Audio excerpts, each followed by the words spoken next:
Hello,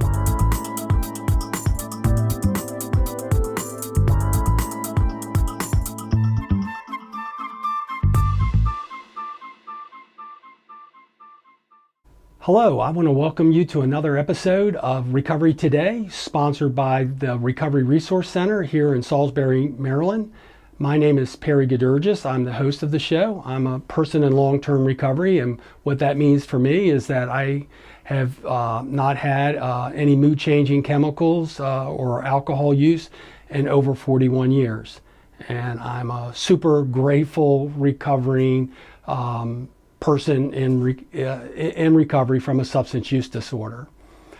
Back in the day, and what this program explores is that there is multiple paths of recovery, and a lot of people used to identify themselves as alcoholic or drug addict, and we really try to explore with this show other ways to look at the language and the ways that people do embrace recovery and experience recovery today. And so it's my great pleasure to have our guest today, John Winslow, the founder of this show. Welcome, John. Thanks, Perry. Great to be here. Cool. Yes, and it's great to have you here. These seats were reversed over a year ago as you were Florida bound. Yes. And so what has life been like for you now, over a year later? Life has been interesting, and so as you're aware, because we've stayed in close touch with one another, a lot of changes have taken place over the last year with moves, transitions.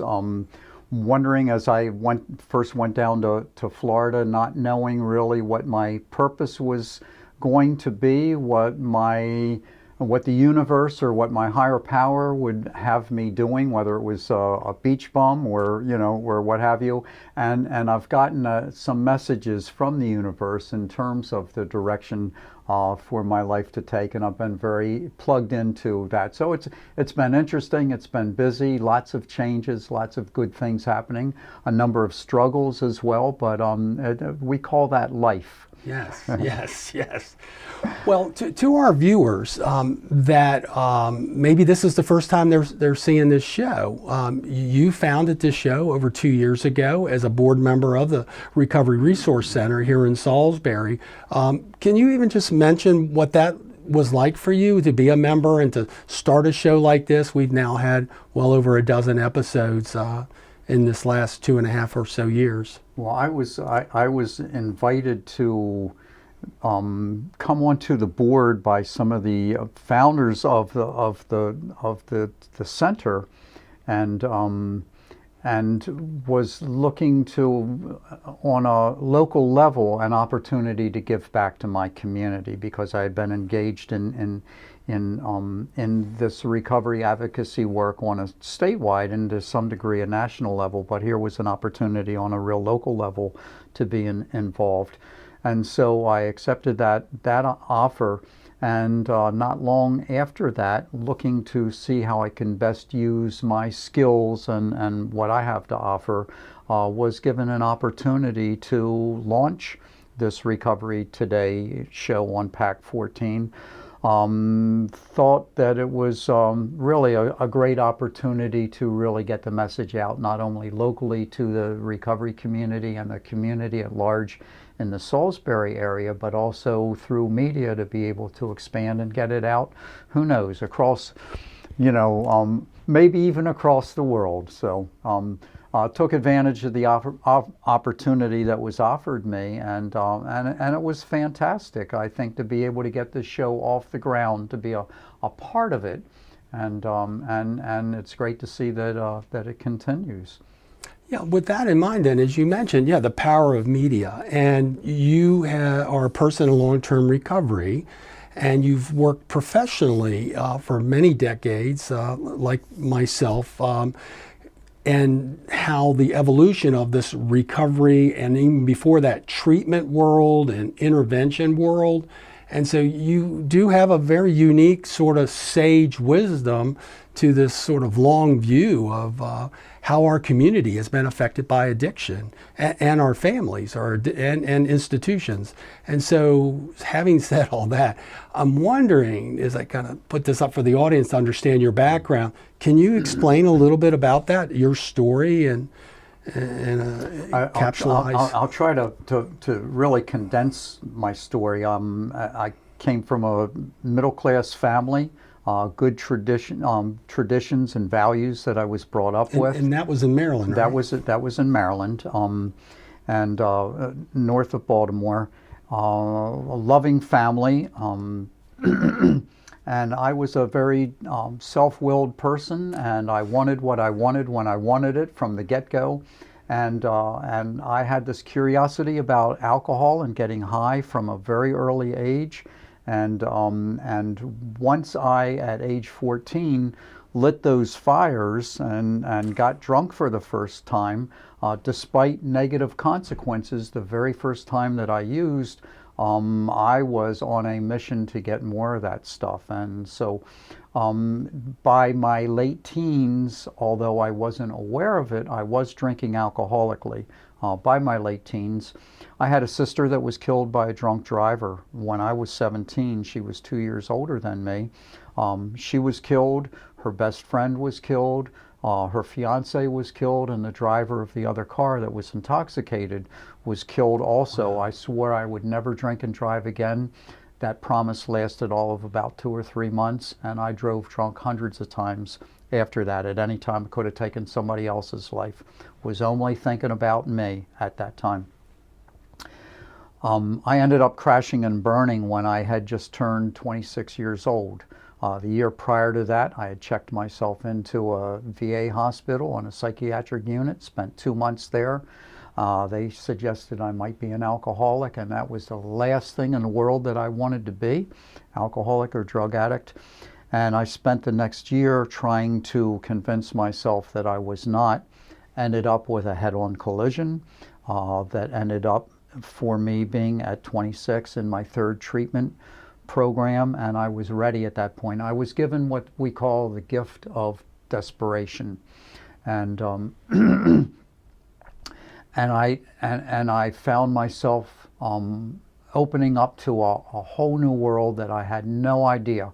I thought it was about just stopping the use of alcohol and other substances, and it was so much more than that. I could not have fathomed how transformative, beginning with getting the cork in the jug and then starting to make changes, not only the people, places, and things external to me, but also, more importantly maybe, was the internal changes that I needed to make. And so my life began to significantly transform, and it wasn't too long after that that I found myself drawn to working in the treatment field. I was a counselor, first job at Springfield State Hospital down in Baltimore, and began the journey of a lifetime career working in prevention, treatment, intervention to a degree, and the recovery advocacy work, which really ended up being my passion, but for many years worked in the addictions treatment field, and then transitioned from that into recovery advocacy work, which I continue to do even in my retirement or my semi-retirement that I'm in now. Well, speaking of that, your last job then was here on the Eastern Shore, right? Yes, my last job was as the director of the Dorchester County Addictions Program, which gave me the opportunity to be the founder of the Dry Dock Recovery and Wellness Center, one of the first recovery community centers in the state of Maryland. And I love the exposure, the opportunity to launch a program like that. And at that time, as I was transitioning away from the state, my state service In that position, I was also beginning to work with the National Council on Alcoholism and Drug Dependence, the Maryland chapter, and doing recovery advocacy work with that. So both my state position as well as the working with NCADD of Maryland gave me expanded beyond the local community platform to a statewide and to some degree a national platform as well. Yes, and with that in mind then, in talking to you over the years, you brought up a concept to me that you're now experiencing in a way, and that is the idea is aging baby boomers, and that there's this silver tsunami. The silver tsunami, yeah, I just love that concept. Right, that of people aging out, and so we have some grave concerns in the across the nation, not just in terms of the how it impacts the addictions world, but also but specifically with the addictions world, a lot of very experienced, seasoned people with a lot of institutional knowledge are now aging out, and we have concerns about the need for the newcomer coming beyond, and the mentorship that needs to happen in order to have a continuity that's going to continue to address these grave concerns that we have about addressing. We refer to it often as the opioid epidemic, but more broadly, it really is an addictions epidemic that we need to address. Yes, and you've been a mentor to me for sure, and I don't take that lightly. And so you role model for me as you have for many people, and you do. And in that way, there is this idea of people who commit to a life of service, and in particular, if they're sort of I would call wounded healers or people who have had a lived experience with addiction, either as family members or directly impacted by addiction. That shows like this can educate the public and present needs as they are. And there certainly is a continuous need to deal with the beyond opioid epidemic to really, as we've talked many times, particularly alcohol as one of the most abused drugs after tobacco, actually, and how there's still a lot of work that needs to be done. And in that vein, can you tell us then, what are you now doing in your silver life, so to speak? Gladly. A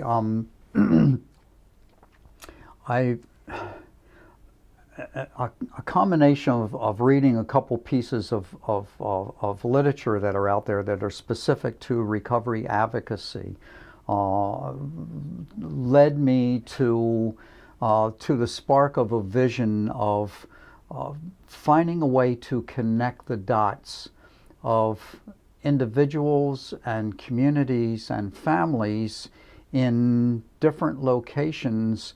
Originally it was in Maryland, looking to connect the dots of the recovery communities in Maryland, but then it expanded. As the director of Dry Dock, one of the things that I created was the recovery wall that we had with T-shirts that were from all around the country of different recovery communities. All these beautifully colored, there was the McShin's smoking meat, not drugs T-shirt, and others that showed an individual walking into Dry Dock for the first time, that they were a part of the we. And that we was not just located in Cambridge, Maryland. The we was something that was broader. It was found throughout the state of Maryland, throughout the country, and even more broadly all around the world, that recovery is happening, that people can and do recover from this addiction. Even though it's taken countless lives, there is hope to be found. And so it's all about this concept of we. That we can do together what none of us can do alone. And so the concept is launching what we're calling International Recovery Day. And so it is an online experience that we are constructing now our website. It's internationalrecoveryday.org. It's under construction right now. We're looking to have registration available come January 1st. It's a free online experience, and people are going to, the event occurs September 30th of 2020, and people are going to go online and register, and then on that day of International Recovery Day, this is going to be our inaugural event, the first time that we were going to have it, but looking to build it over the future. On that day, September 30th, people are going to go onto their website, and they're pre-registered, and they're going to have their own unique recovery firework that they're going to launch in celebration of the hope and help that is offered through recovery.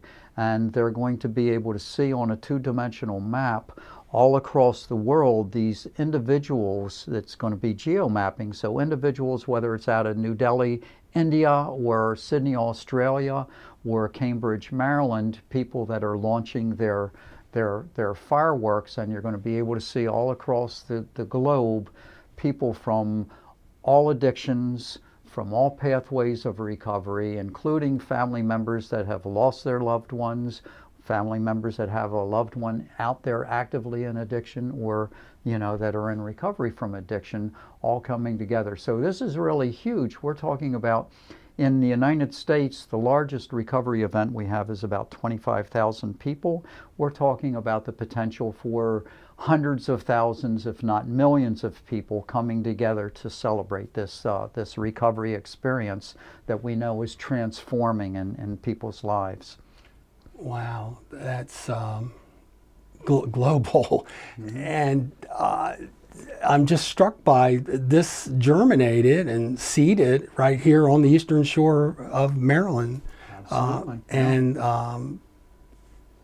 And so you're hearing it first here on Recovery Today, that there is this international effort that started here in our local community. In my recovery, or through my recovery, I was taught to, it's a biblical term as I understand it, don't hide your light under a bushel basket, which I always did. And I was afraid to really let my true self emerge. Through my work in recovery, I've been dusting off that light, that lampshade, and letting my light shine forth. And so my mentors taught me to think big. And so I think I seized upon that offer to think big, and so we're going global with this. Wow.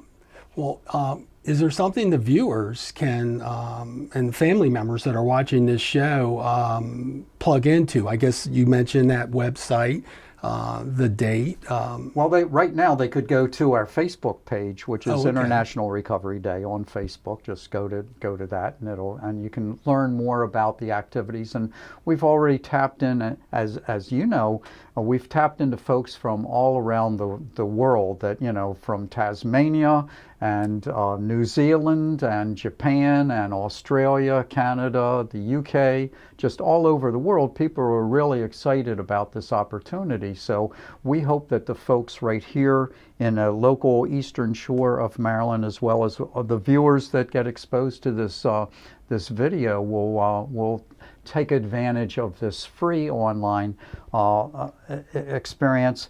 As well as there's a sister initiative, which is Recovery Lights Around the World.